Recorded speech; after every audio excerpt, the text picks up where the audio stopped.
My friends, you cannot untether the importance of following in the way of Jesus from what it means to be a Christian. And that's why we have seasons like Lent. It's an annual season where we remind ourselves of what it means to be a Christian, what it means to be a follower of Jesus is to kind of walk with Jesus again. Not something we do just for 6 or 7 weeks, but something we do all year. But for 6 or 7 weeks, we elevate the story to get the story like back in our bones, back in our body, to get this life so that outside of Lent, on the other side of Easter, we can continue to walk as Jesus walked. The church has, throughout history, tried to come up with all kinds of different ways to honor this idea. One of the ways that that's happened is sometimes, like if you were to go maybe visit a monastery or visit with sometimes they're called like intentional communities. They live by what is called a rule of life, a rule of life. Perhaps you've heard this term before. A rule of life, that word rule is not like a rule like we think of the word rule. It's not a rule like a law of life or a law that can be broken or a rule that could get you in trouble if you didn't follow the rule. It's not like a speeding sign on the side of the road, right? Actually, that word rule of life, it comes from this idea of a trellis. A trellis. Any gardeners in the room? A couple, all right. So a trellis is like something you might set in the center of your garden when you have like certain vines, or I think tomatoes sometimes need trellises. Am I right? I've never planted anything in my life. I don't know. Right? I've heard, right? But a trellis, it's so that the vine can continue to grow up through the trellis. And if you don't put a trellis out for some of this growth, then it'll just grow along the ground and the fruit will eventually what? It'll rot and die, ruin your garden, right? And so there'd be this trellis that you'd set under this vine. It's a rule for the vine to grow through so that the vine can flourish.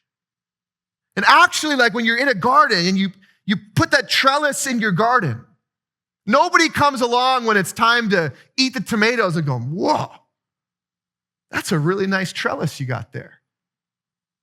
It's not about the trellis, right? That the trellis, the rule for the vine is not about the rule. It's about the vine. It's for the health of the vine so the vine can grow and produce fruit so that fruit can then feed and nourish the living things that live around it. And so these monasteries or these different intentional communities would set what's called a rule of life, a trellis. So you know what? We're going to put these rhythms in our calendar or these rhythms in our day as this trellis to help us grow and walk in the way of Jesus. Lent is a trellis. And Lent is a trellis that maybe confronts the other trellises in our life. The truth is probably that it's not whether or not you have a trellis in your life. It's whether or not that trellis is on purpose. That Lent becomes this season where we intentionally live in to a trellis that might take up just a little bit more intentionality in our life. And we're actually meant then to notice some of the other pieces of the trellis of our lives that maybe are not so healthy for us or so good for us. It's meant to interrupt the way in which we live our lives.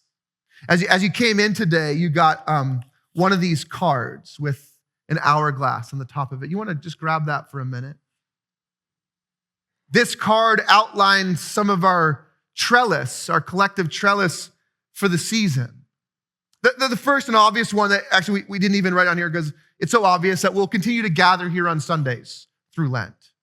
When we come together on Sundays, what I want you to know is that the theme of every Sunday are the historic themes of these Sundays during Lent.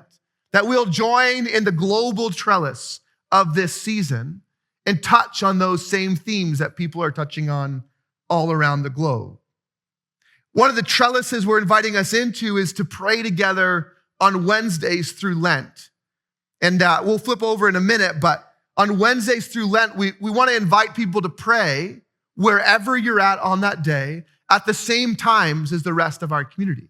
And so while you might be praying by yourself when you wake up, you'll know that there's, 50, 60, 70, 100 other people in your church at that same time praying.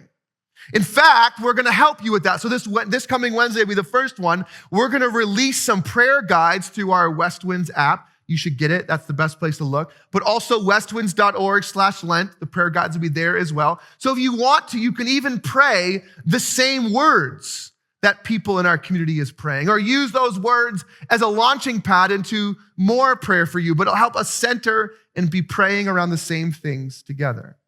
In about a month, in about 4 weeks, we'll be into a week that we often call the week of rejoicing, this week where we kind of prepare our hearts to go on the difficult part of Jesus' journey. And what we're going to do this year is a listening and learning tour. We really wanted to help us understand how during this season we join a church, a global church, a church that's much broader than ours. And so there's some of our staff who are setting up some visits with some other churches in town to go and hear how they walk through the Lenten season, to go and learn about the ways in which they build their lives around Jesus. We want to go learn about some other people's trellises who build their same lives around the person of Jesus. Coming in a few weeks, I'm really excited about that. Maundy Thursday is the Thursday before Good Friday, before Easter. Is a day when we remember the story of Jesus' last moments with his disciples, where he sits around a table and offers them the first communion, a practice we still practice today. And so on Maundy Thursday, which is now about 5.5 weeks away, we'll have places all over town. So at 7 a.m., 9 a.m., 11:30, 6 p.m., and 8 p.m., we'll have different establishments in our community. There'll be meetups. And so you could pick one, you could pick two, you could come to all of them if you want. But we want to spend time together where? Around tables. Why? To remember that this was such an important thing for Jesus and what it meant to follow and walk with Jesus. Good Friday, we'll gather here at 6 and this year and 8 p.m. The last 2 years, our Good Friday services has really been growing. We're running out of space. And so we're going to do 2 this year, one at 6 and one at 8, where we'll reflect on what might need to die in us so that something else might grow, resurrection. We'll follow Jesus into the grave and try to conceptualize what that might look like in our actual lives today. And then Easter Sunday, we're going to have 3 gatherings together on Easter Sunday. So we're going to do an 8 a.m. service, a 9:30 a.m. service, and then an 11:15 a.m. service. That's 15 minutes later than our typical second service, and none of those people will complain because they'll come to church as late as possible. Most of them don't show up till 11:15 a.m. anyway. But this is a trellis for our season. If you flip over the page, you can see kind of the outline of the prayer hours. And I like how this works, right? It's at 2 a.m. or when you wake up. Okay, you don't need to get up at 2 a.m. At 6 a.m. or right before you begin work. At 9 a.m., mid-morning, or whenever you're ready to take a break. At noon, or when you normally eat lunch. At 3 p.m., or in the mid-afternoon, or when you break. At sunset, or following your dinner. And then compline the last one, before you go to sleep, before your eyes shut. Just one more time of prayer. What I love about this trellis is it's integrated right into your life. And these pauses for prayer are just pauses. And so every Wednesday, we're going to invite our community to engage in these prayer hours. Maybe you'll try all of them. Most of these prayers, you could take 2 minutes at each of these stops of the day and just pause for a minute and pray with your community. You set alarms on your phone if you want. The West Winds app, we're going to have this all broken down on the app, and we actually are recording audio versions of these prayers. So you could just pop your headphones in and be guided through these prayers at each portion of the day. Again, the point is not to leave your life and go over here and try to do this thing separate from your life. The point is to build a trellis inside of your life that helps you walk with Jesus in your actual life. Two things I kind of want to remind us of as we walk through this season. One is that Lent is a season of both feasting and fasting, a season of both feasting and fasting. I got asked this week, I was like at the rink, walking through the lobby of the arena where I spend a lot of time. And this little girl stopped me. She was probably in like 4th or 5th grade. And she goes, "Hey, you're a pastor, right?" I'm like, "I am actually." "What are you giving up for Lent?" "Well, I haven't thought about that yet. I'm still kind of thinking about that." And she's like, "I think I'm going to give up Sprite." I was like, "Great. So you're going to drink 7-Up instead?" Her mom thought that was funny, right? But there's this idea in Lent, right? Some of you might know this, that people like to give up or fast things for Lent. But the fasting it's not about like spiritual virtualness, whatever. That's a word I just made up right now, right? It's not about like, look how spiritual I am. I fasted this thing I really love for Lent. It's actually about making space for feasting on something else. You say, I'm gonna fast from this because I want to make some space in my life to feast on something that is maybe healthier for me. So it's not even always about food. Maybe fasting from food is not a path for you. But maybe there's something in your life right now that you're like, man, I could give that up and feast on something else that would be way more healthy for me and help me maybe walk with Jesus a little more intentionally in this season. Lent is a time of feasting and fasting. Lent is also a time that's about me and about we.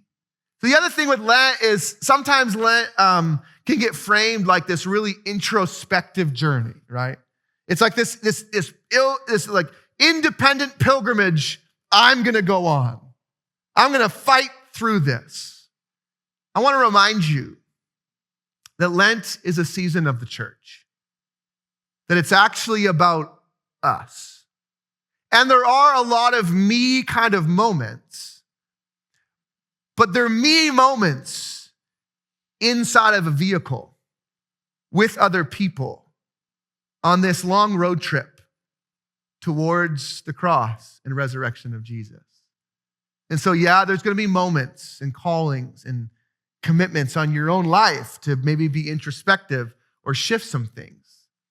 But you're not meant to Lent alone. Actually, I would say Lenting alone is doing it the wrong way. You're meant to Lent inside of a community, inside of the community, the communion of saints, people all around the globe throughout history who have went on this same journey.